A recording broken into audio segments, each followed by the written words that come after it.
لقد يسرنا القرآن للذكر فهل من مدكر۔ ڈیٹیل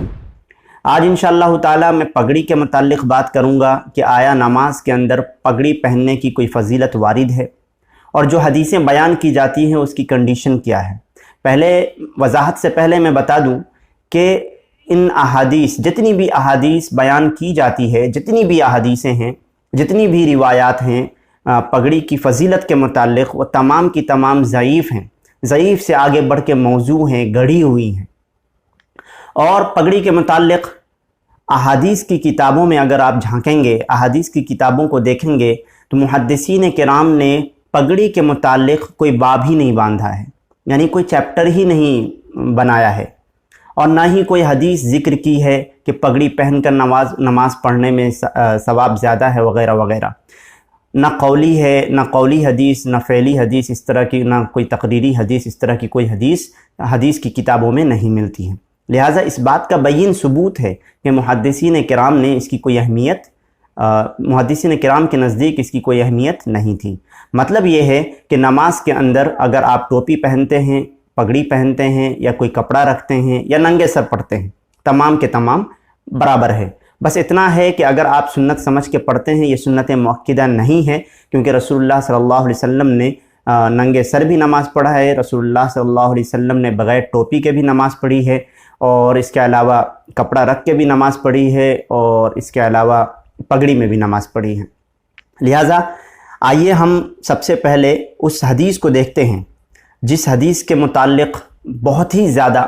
آپ سنیں گے، ہر جگہ سنیں گے، یہاں تک کہ ممبروں سے سنیں گے، مجالس سے سنیں گے، اور جلسہ جلوس کے اندر جو بیان کیا جاتا ہے وہاں سے سنیں گے۔ حدیث کے الفاظ اس طرح سے بیان کیے جاتے ہیں: علیکم بالعمائم، علیکم بالعمائم۔ یہ مجمع الزوائد کی روایت ہے، جامع صغیر وغیرہ کی روایت ہے۔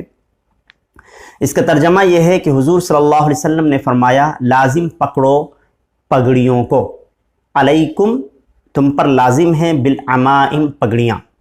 یعنی تم سب کے سب لازم پکڑ لو پگڑیوں کو۔ اس کا مطلب کیا ہوا کہ تم پگڑی کو لازم پہنو،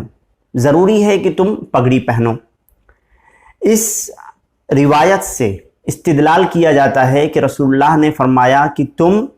لازم پکڑو پگڑیوں کو، لہٰذا نماز کے اندر، نماز کے باہر تو رسول اللہ نے فرمایا ہے، نماز کے اندر تو بدرجہ اولا ضروری ہے۔ اس کی وجہ یہ ہے کہ علیکم بالعمائم یہ عام ہے، عام یعنی جنرل ہے، جنرل ایک بات بیان کی جا رہی ہے کہ پگڑی کو لازم پکڑنا ہے۔ اور اس کا اگزامپل کہاں سے لیتے ہیں؟ وہ لیتے ہیں جس طرح سے ایک روایت ہے رسول اللہ صلی اللہ علیہ وسلم کی صحیح حدیث، علیکم بالجماعہ، تم جماعت کو لازم پکڑ لو، جماعت یعنی کسی جماعت کے اندر رہو، لازم پکڑ لو۔ تو یہاں سے یہ دلیل لی جاتی ہے کہ جس طرح سے جماعت میں اگر کوئی انڈیا پاکستان کا رہنے والا ہے، بنگلہ دیش کا رہنے والا ہے، تو ایسا نہیں ہے کہ وہ جماعت میں شامل نہیں ہوگا۔ صرف عرب کے لوگوں سے خطاب نہیں ہوا ہے کہ تم جماعت میں شامل رہو، جماعت سے باہر نہ نکلو، بلکہ تمام دنیا کے مسلمانوں سے خطاب ہے کہ علیکم بالجماعہ، جماعت کو لازم پکڑ لو۔ اسی طرح سے یہاں پر بھی بتایا گیا ہے علیکم بالعمائم، پگڑیوں کو لازم پکڑ لو۔ اب ہم دیکھتے ہیں کہ اس روایت کی کنڈیشن کیا ہے، یہ روایت آیا ہے بھی موجود یا نہیں ہے تو صحیح ہے، حسن ہے، ضعیف ہے، موضوع ہے، کس درجے کی روایت ہے؟ تو تحفۃ الاحوذی جلد 3 ہے، اس کے اندر امام فرماتے ہیں، تحفۃ الاحوذی کے اندر، یہ حدیث کی کتاب کی شرح ہے، اس کے اندر فرماتے ہیں، منہا حدیث علیکم بالعمائم اخرجہ ابن عدی والبیہقی فی خلاصتہ وہو موضوع فقال فی اللہ لا یصح۔ یعنی حدیث علیکم بالعمائم، یعنی یہ جو حدیث ہے کہ تم پگڑیوں کو یعنی عمامہ کو لازم پکڑ لو، جس کو ابن عدی نے اور بیہقی نے روایت کیا ہے، موضوع ہے، یعنی گڑھی ہوئی ہے، اور اللائی میں ہے کہ یہ روایت صحیح نہیں ہے۔ یہ پہلا جواب ہوا اس روایت کے متعلق کہ یہ روایت موضوع ہے، یہ روایت صحیح نہیں ہے۔ یہ روایت کہاں ہے؟ ابن عدی میں اور بیہقی میں۔ اور دوسرا جواب یہ ہے کہ اگر یہ موضوع نہیں بھی ہے تو بھی یہ اس درجے کی ضعیف حدیث ہے کہ اس سے استدلال نہیں کیا جا سکتا۔ لہٰذا علامہ حیثمی، امام حیثمی نے اس حدیث کو ذکر کیا ہے، اور ذکر کرنے کے بعد پھر فرمایا ہے فیہ عیسیٰ ابن یونس مجہول، عیسیٰ ابن یونس مجہول، یعنی اس روایت کی سند میں عیسیٰ بن یونس ہے جو کہ مجہول ہے، عیسیٰ بن یونس ہے جو کہ مجہول ہے، اور جس روایت کا راوی مجہول ہو وہ روایت ضعیف ہوتی ہے۔ اور اسی طرح سے علامہ محمد طاہر ہندی تذکرۃ الموضوعات میں فرماتے ہیں وَهُوَ فِي الْبَابِ وَمَا يَشْبَهُ كُلُّهُ ضَعِيفٌ نَحْوَ عَلَيْكُمْ بِالْعَمَائِمِ، یعنی پگڑی کے بارے میں جو بھی روایات وارد ہیں، پگڑی کے بارے میں جو بھی روایات وارد ہیں وہ سب ضعیف ہیں، جیسے طبرانی کی روایت علیکم بالعمائم ہے۔ جب یہ روایت ضعیف ہے تو پگڑی کے لزوم پر، یعنی پگڑی کو پہننا لازم ہے، اس پر دلیل نہیں پکڑی جا سکتی۔ اور اس کے علاوہ امام نووی رحمۃ اللہ علیہ فرماتے ہیں کہ میں اس کو بہت اچھی طرح سے دیکھیں، ضعیف حدیث سے کسی مسائل، کسی حکم کا استنباط کرنا یہ بالکل جائز نہیں ہے، اور یہ تمام فقہا، تمام محدثین اور تمام مفسرین کے اس بات پر اتفاق ہے۔ لہٰذا امام نووی فرماتے ہیں، جس کا ترجمہ پڑھ رہا ہوں شرح مسلم کے اندر، وہ فرماتے ہیں پہلے جلد کے اندر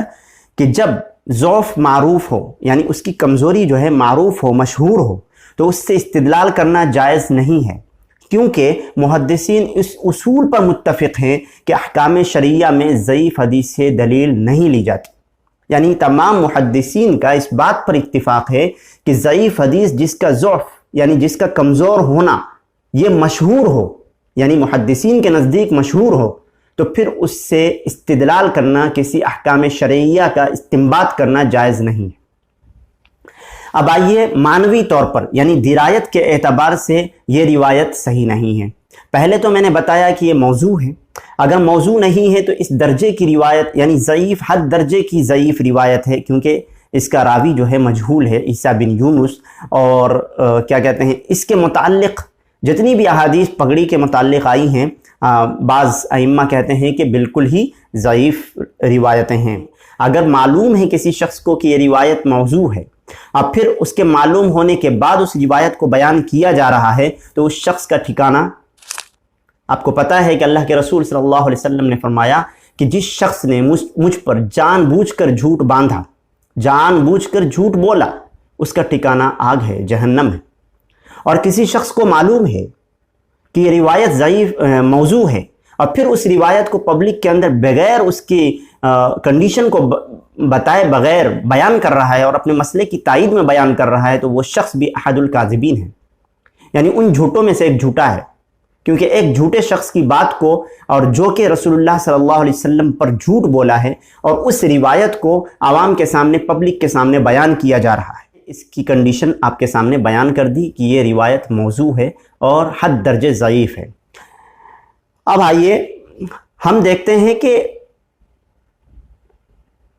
پگڑی کے متعلق ایک اور روایت بیان کی جاتی ہے، اور وہ روایت یہ ہے پگڑی کے ثواب کے متعلق، یعنی اس کی فضیلت بیان کی جاتی ہے۔ ان اللہ وملائکتہ یصلون علی اصحاب العمائم یوم الجمعۃ، یعنی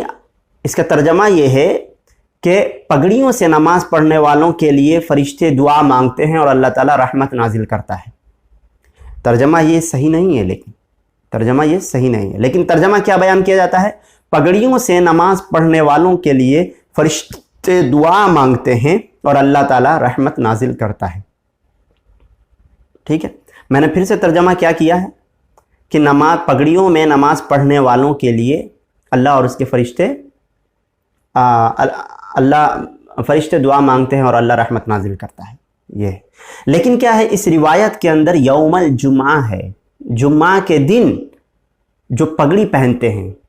ان کے لیے اللہ رحمت نازل فرماتا ہے اور فرشتے دعا کرتے ہیں۔ یوم الجمعہ ختم کر دیا جاتا ہے۔ یہاں پہ اس حدیث کے اندر یوم جمعہ کی تخصیص کیوں ہے؟ اگر نماز پنجگانہ میں بھی یعنی عام نمازوں میں بھی اگر پگڑی پہننا ضروری ہوتا تو پھر یہاں پہ یوم الجمعہ کی تخصیص کیوں کی گئی؟ یوم الجمعہ یعنی جمعہ کے دن پگڑی پہننے والے پر اللہ کی رحمت ہوتی ہے اور فرشتے دعا کرتے ہیں، تو پھر یہاں پہ یوم الجمعہ کی ضرورت ہی نہیں ہے، لیکن یہاں پہ یوم الجمعہ سے تخصیص ہوئی۔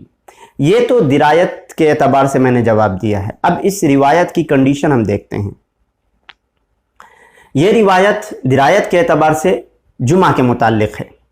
لیکن اب اصولی اعتبار سے دیکھتے ہیں، جانچتے ہیں۔ مجمع الزوائد جس کا حوالہ عمومی طور پر دیا جاتا ہے،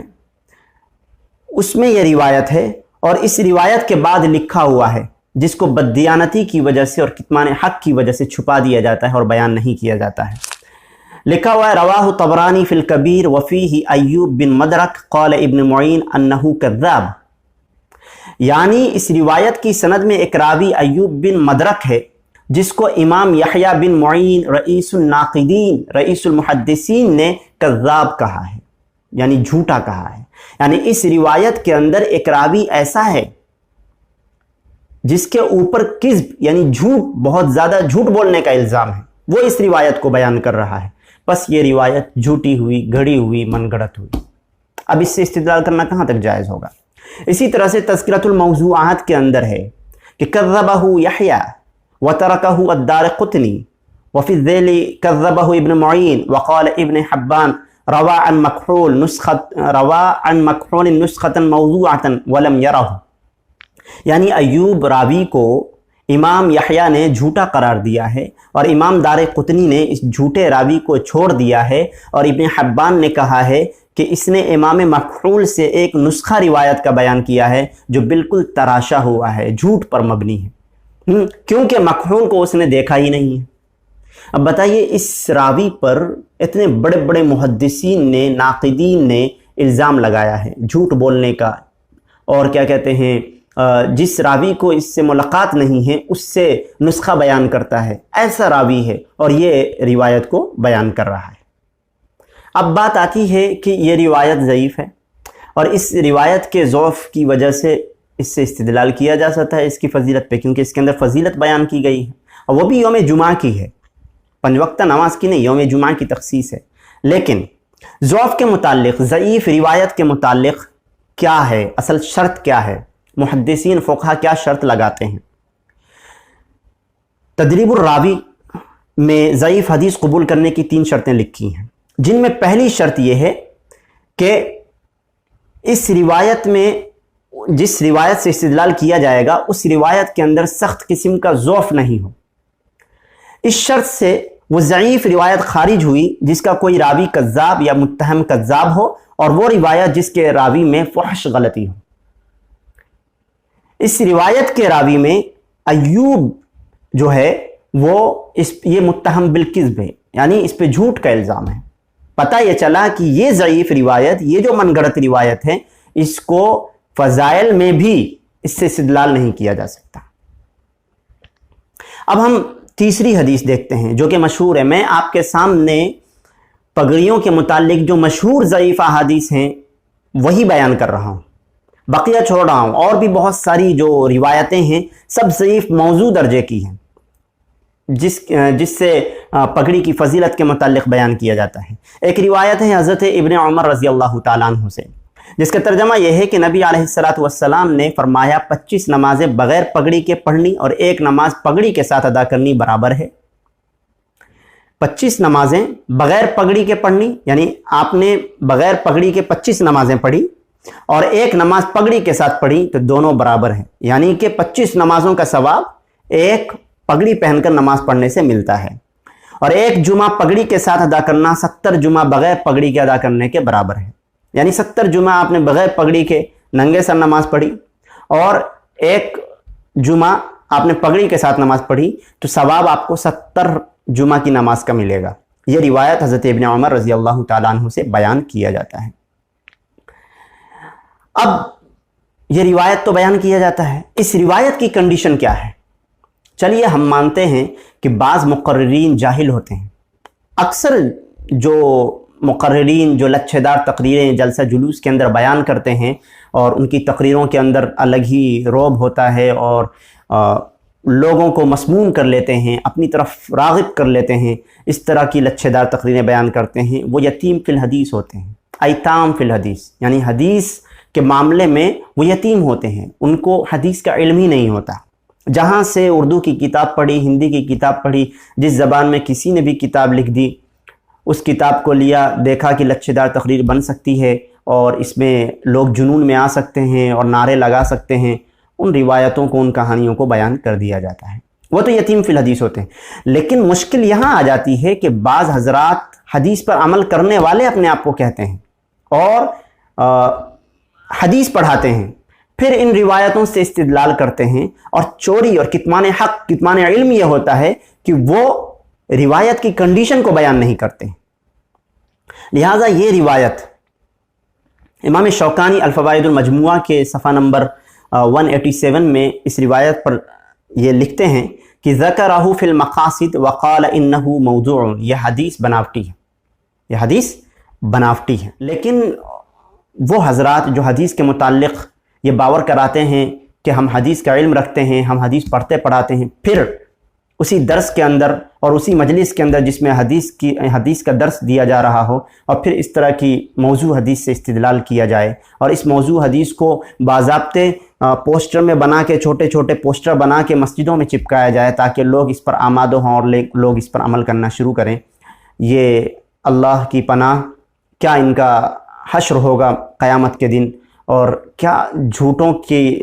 کی تائید میں یہ لوگ کھڑے ہیں، اللہ کی پناہ۔ آگے تذکرۃ الموضوعات میں لکھا ہے کہ قال ابن حجر موضوع، حافظ ابن حجر نے فرمایا کہ یہ حدیث موضوع ہے۔ اسی طرح سے ملا علی قاری کی جو موضوعات ہے اس کے اندر ہے قال المنوفی فذلک کلہ باطل، منوفی نے کہا کہ یہ سب باطل روایتیں ہیں، یہ سب باطل روایتیں، مردود روایتیں۔ اگر موضوع حدیث سے فضیلت اس کی ثابت ہوتی ہے تو پھر ایک روایت میں بھی آپ کے سامنے پیش کرتا ہوں جو کہ موضوع ہے، من گڑت ہے، گڑی ہوئی روایت ہے، کہ رسول اللہ صلی اللہ علیہ وسلم نے فرمایا انگوٹھی پہن کر جو شخص نماز پڑھے تو اس کی ایک نماز بغیر انگوٹھی والے کی 70 نماز کے برابر ہے۔ تو اب ہورڈنگ لگا دیا جائے کہ بھائی انگوٹھی پہننا بھی شروع کر دو۔ یہ اس طرح سے اسلام کو نہیں سمجھا جائے گا، اس طرح سے کسی چیز پر عمل نہیں کیا جائے گا، عبادت کا باعث نہیں سمجھا جائے گا، ثواب کا باعث نہیں سمجھا جائے گا۔ اس کی دلیل قرآن کریم میں یا سنت رسول صلی اللہ علیہ وسلم کی صحیح احادیث میں موجود ہونا ضروری ہے۔ اسی طرح سے ایک روایت اور بیان کی جاتی ہے کہ الصلاۃ فی العمامۃ 10,000 حسنہ، یعنی پگڑی سے نماز پڑھنے سے 10,000 نیکیاں ملتی ہیں۔ یہ بھی روایت جھوٹ کا پلندہ ہے اور اس سے زیادہ کچھ نہیں ہے۔ اب میں ملا علی قاری رحمۃ اللہ علیہ کا ایک اقتباس اخیر میں نقل کرتے ہوئے اپنی بات کو ختم کرتا ہوں۔ ترجمہ یوں ہے کہ ملا علی قاری کہتے ہیں کہ شیخ المشائخ حافظ جلال الدین سیوطی نے فرمایا کہ اہل سنت میں سے کسی نے کبیرہ گناہوں کے مرتکب کو کافر نہیں کہا، یعنی اہل سنت والجماعت کے کسی بھی امام نے کبیرہ گناہوں کے مرتکب کو، یعنی کبیرہ گناہ کرنے والے کو کافر قرار نہیں دیا، مگر یہ کہ جو شخص رسول اللہ صلی اللہ علیہ وسلم پر جھوٹ بولے۔ جھوٹ بولنا کیا ہے؟ کبیرہ گناہ ہے، لیکن رسول اللہ صلی اللہ علیہ وسلم پر جھوٹ بولنے والا وہ گناہ کبیرہ سے بھی آگے بڑھ جاتا ہے، اور امام سیوطی رحمۃ اللہ علیہ فرماتے ہیں کہ جو شخص رسول اللہ صلی اللہ علیہ وسلم پر جھوٹ بولے اس کو شیخ ابو محمد جوینی نے، جو امام الحرمین کے والد ہیں، کافر کہا ہے۔ کہ جو شخص عمدن رسول اللہ صلی اللہ علیہ وسلم پر جھوٹ بولے وہ کافر ہوا۔ اس کا یہ کفر علماء کا ایک گروہ اس فتویٰ پر ان کے تابع ہوا، جن میں سے ایک امام ناصر الدین ہے جو ائمہ مالکیہ میں مشہور امام ہے۔ تو ملا علی قاری حنفی رحمۃ اللہ علیہ نے ان دو مفتیوں یعنی جلال الدین سیوطی رحمۃ اللہ علیہ کے حوالے سے ان دونوں ائمہ کے متعلق بیان کیا کہ یہ دونوں کافر سمجھتے ہیں۔ اب اس کی مذمت کا اندازہ لگا سکتے ہیں کہ جو شخص رسول اللہ صلی اللہ علیہ وسلم پر جھوٹ بولتا ہے وہ شخص کافر ہے، بعض ائمہ یہ سمجھتے ہیں۔ میں اپنی بات کو ختم کرتا ہوں اس کا جو اخیر میں نچوڑ ہے وہ بیان کرتے ہوئے کہ پگڑی کی فضیلت کے متعلق جتنی بھی روایتیں آئی ہیں، جتنی بھی 99.9% سب کے سب موضوع ضعیف درجے کی ہیں، کسی بھی روایت میں کسی بھی محدث نے اپنی کتاب میں اس طرح سے روایت نہیں کیا کہ نماز پڑھنے کے لیے پگڑی کی اہمیت ہے وغیرہ وغیرہ۔ بس یہی بات آپ کو سمجھانی تھی۔ انشاءاللہ تعالی اگر آپ سمجھنا چاہتے ہیں پگڑی اور ٹوپی کے متعلق نماز کی حیثیت اور نماز کے متعلق، تو اس سے پرانا ویڈیو ہمارا دیکھ سکتے ہیں جس کے اندر ہے بغیر ٹوپی کے نماز پڑھنا جائز ہے یا نہیں، یعنی کہ درست ہے یا نہ درست ہے، اور اسی طرح سے کیا قرآن سے ٹوپی پہن کر نماز پڑھنا ثابت ہے۔ یہ دونوں جو ویڈیوز ہیں آپ کے لیے فائدہ مند ہوں گے انشاءاللہ۔ پھر ملتے ہیں انشاءاللہ تعالی اگلے ویڈیو میں ایک نئے ٹاپک کے ساتھ۔ جب تک کے لیے الوداع۔ السلام علیکم ورحمۃ اللہ وبرکاتہ۔